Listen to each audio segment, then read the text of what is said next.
The document was never meant to leave the building. 47 pages, stamped confidential, drafted inside a Davos conference room during the annual meeting of the World Economic Forum, a meeting that officially never happened. But it had happened, and now someone had made sure the wrong person got hold of it. That person was Jeremy Clarkson. He read it once, then again, then he picked up the phone and called nobody, because he trusted nobody. Not yet. He poured himself a drink, sat down at the kitchen table of his Cotswolds farmhouse, and read it a third time. By the end of the third read, his hands were steady, his jaw was set, he knew exactly what this was, and he knew exactly what they were planning to do with the land beneath his feet.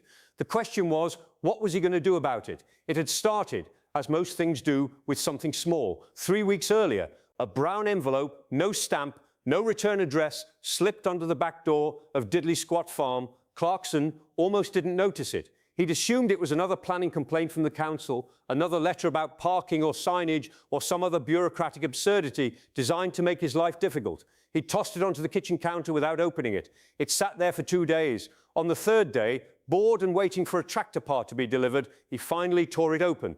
Inside was a single handwritten note. No name, no explanation, just 6 words: read this, then don't tell anyone, and a USB drive taped to a card. Clarkson stared at it for a long time, then he plugged it in. The document loaded slowly. The title page appeared first: Framework for Sustainable Land Transition in Post-Agricultural Economies, United Kingdom Pilot Programme. Below that, a date. Below that, a logo he recognised immediately, the interlocking symbol of the World Economic Forum. He scrolled to page 1 and started reading. By page 3, he'd stopped breathing normally. By page 12, he was standing up, pacing the kitchen, reading while he walked. By page 25, he understood what this was: not a policy paper, not an academic proposal, a plan, a real, funded, timetable plan with names attached, with budget figures, with a map of England. And on that map, certain areas were shaded in green. The Cotswolds were shaded in green. His farm was inside the shaded area. The WEF document called it Rewilding Infrastructure Transition. The language was careful, measured, deliberately dry, but the meaning, stripped of its bureaucratic coating, was simple: farmland across selected regions of England, regions identified as having what the document called low agricultural yield efficiency relative to ecological restoration potential, was to be systematically purchased, converted and removed from food production permanently. The purchases would be made through a network of shell companies and charitable land trust organisations with names like Green Future Holdings and Sustainable Countryside Initiative, all linked through several layers of corporate structure back to a cluster of WEF-aligned investment funds. The document listed the funds. Clarkson recognised 2 of the names immediately. One was a sovereign wealth vehicle with deep ties to a Middle Eastern government.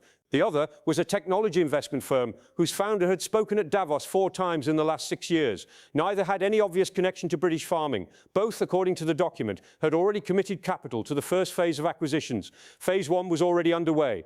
The document estimated that within 8 years, if the programme proceeded on schedule, approximately 340,000 acres of currently farmed land in England would be converted to what it described as managed ecological habitat. The food that land produced would no longer be produced domestically. It would be imported from optimised agricultural regions, identified elsewhere in the document as Brazil, Ukraine, and 3 unnamed Southeast Asian nations. British farmers wouldn't be forced off their land. They'd be offered prices they couldn't refuse. The document was quite specific about this. Acquisition targets have been modelled at 40–60% above current market valuation to ensure voluntary participation and minimise political friction. Voluntary, that was the word they used. Clarkson read it 3 times. Voluntary, as if desperation and financial pressure weren't forms of coercion.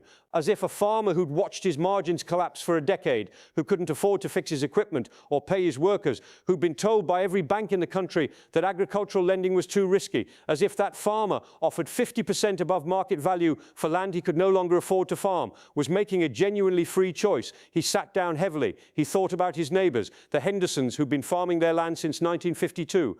Old Malcolm Patterson, who told Clarkson last autumn that he was one bad harvest away from having to sell. The 3 younger farmers on the other side of the valley who'd formed a cooperative, trying to survive, good people, working impossible hours, making almost nothing. They didn't know their land was already on a map in Davos. He needed to verify it. He wasn't going to go public with a document he couldn't confirm that was exactly the kind of mistake they'd be waiting for him to make.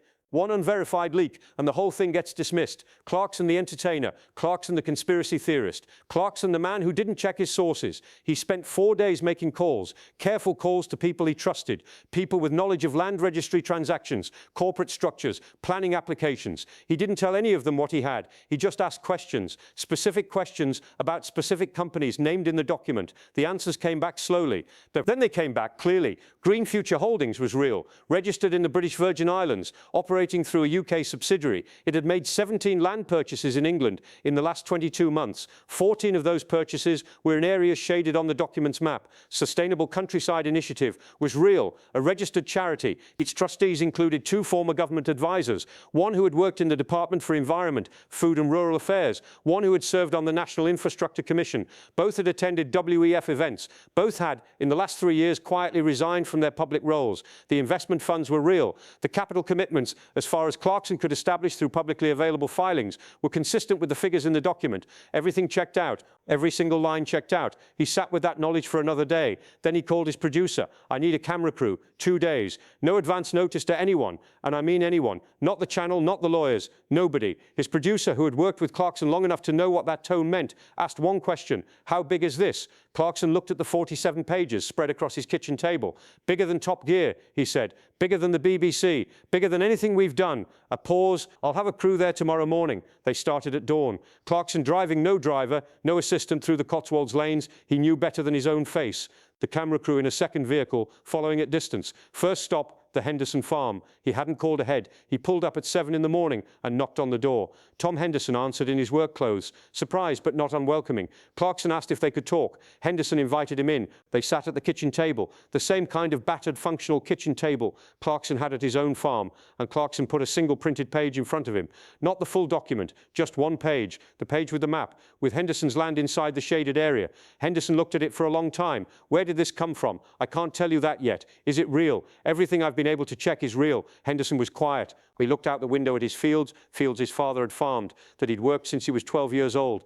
Then he looked back at the page. They've already approached us, he said quietly, 6 months ago. A company called Green Future Holdings said they were interested in purchasing land for conservation purposes, offered us a price that was he stopped. It was a good price. We said no. They said the offer would stand. Clarkson felt the cold settle into his stomach. Did you tell anyone? Who would I tell? It's a legal offer. We said no. That's our right. It is, Clarkson said. But I don't think saying no is going to be enough. He visited 4 more farms that day. At 3 of them, the same story. An approach from a company with a clean, environmentally friendly name.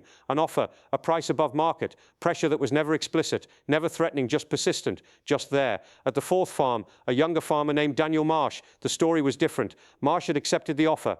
Signed 3 months ago. He was leaving at the end of the year. He'd already started packing. Clarkson sat across from him and didn't say anything for a moment. Did you want to sell? He finally asked. Marsh looked at his hands. I wanted to keep farming, he said. I've wanted to keep farming since I was a kid. But the margins, he shook his head. I've got 2 children. I've got a mortgage on this house. I've had 3 conversations with the bank in the last 18 months about restructuring my loans. When they came and offered me that price, he paused. It felt like the only way out. Did they tell you what they were going to do with the land? Conservation, rewilding. They used a lot of words. I didn't ask too many questions. He looked up. His eyes were steady but tired. Was I wrong to sell? Clarkson didn't answer immediately, because the honest answer wasn't simple. Marsh hadn't done anything wrong. He'd been placed in an impossible position and had found the only exit available to him.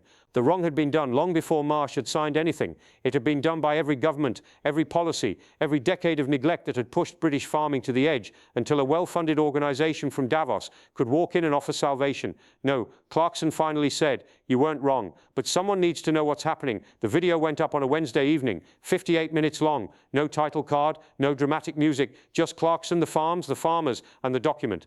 He presented it exactly as he'd found it. He explained what he'd verified and what he hadn't. He named the companies. He showed the map. He let the farmers speak for themselves. By midnight, it had 4 million views. By the following morning, 12 million. By Friday, the document was being referenced in Parliament. 3 MPs had submitted written questions. 2 journalists at national newspapers were working on their own investigations. Building on what Clarkson had published, the WEF issued a statement. It was careful, controlled, and said almost nothing. It denied that the document was an official WEF publication. It said the organisation had no operational involvement in UK land acquisitions. It declined to comment on the specific companies named. Green Future Holdings deleted its website. Sustainable Countryside Initiative's trustees page went offline. fine. Neither company issued a statement. The former government advisers named as trustees gave no comment.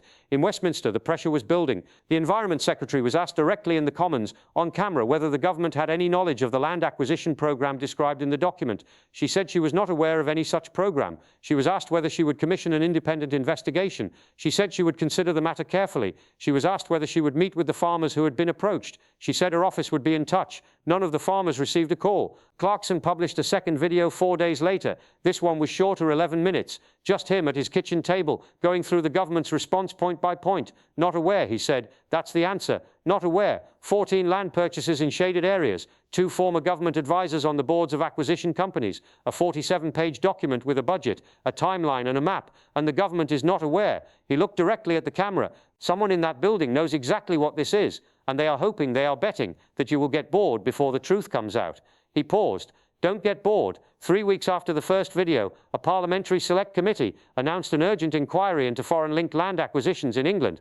Clarkson was invited to give evidence. So was the Environment Secretary. So were the former advisers named in the document. The advisers declined to attend. The committee issued a summons. The hearing was scheduled for the first week of February. The chamber was full, every seat, every camera position, every journalist credential issued. Outside, a group of farmers had driven their tractors to Westminster. They parked them on the embankment and stood in the cold. Clarkson arrived on foot. He walked past the tractors, stopped, shook hands with the farmers he recognized, said nothing to the cameras, went inside.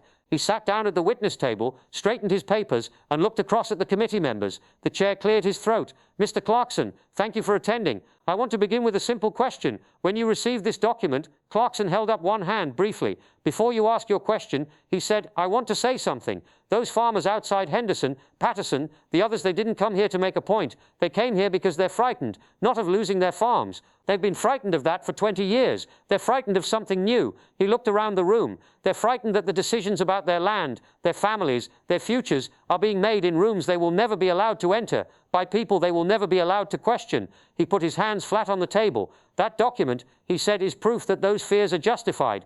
And I want to know, this committee, this parliament, this government, what are you going to do about it? The room was very quiet. The chair looked down at his papers. Outside, on the embankment, the tractors sat in a line in the winter cold, engines off, silent, waiting. Nobody had an answer yet. But for the first time in a long time, at least someone was asking the question.